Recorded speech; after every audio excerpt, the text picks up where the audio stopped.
बिस्मिल्लाहिर्रहमानिर्रहीम। हज़रत अबू मूसा अशरी रज़ी अल्लाह ताला अन्हु बयान करते हैं, हम रसूल अल्लाह सल्लल्लाहु अलैहि वसल्लम के साथ सफ़र कर रहे थे कि लोग बुलंद आवाज़ से अल्लाह अकबर पढ़ने लगे, जिस पर रसूल अल्लाह सल्लल्लाहु अलैहि वसल्लम ने फरमाया, लोगों अपने आप पर आसानी करो, क्योंकि तुम किसी बहरे या गायब को नहीं पुकार रहे, बल्कि तुम तो सुनने देखने वाली ज़ात को पुकार रहे हो और वो तुम्हारे साथ है, और जिस ज़ात को तुम पुकार रहे हो वो तो तुम्हारी सवारी की गर्दन से भी ज़्यादा तुम्हारे करीब है।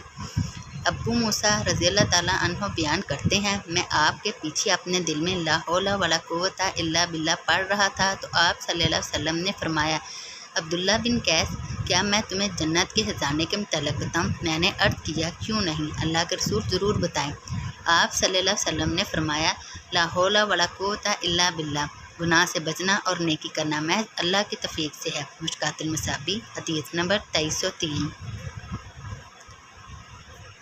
हज़रत जाबिर रज़ी अल्लाह ताला अन्हु बयान करते हैं, रसूल अल्लाह सल्लल्लाहु अलैहि वसल्लम ने फरमाया, सबसे अफजल ज़िक्र ला इलाहा इल्लल्लाह और अफजल दुआ अल्हम्दुलिल्लाह है। मुश्कातुल मसाबी हदीस नंबर 2306।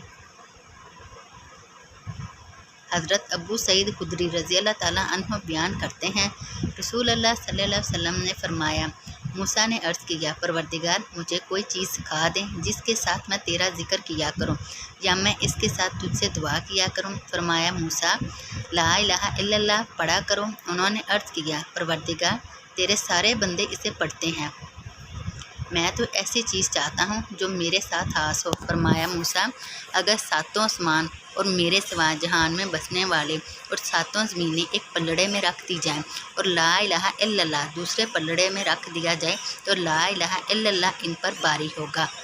मुश्कातुल मसाबी हदीस नंबर 2309।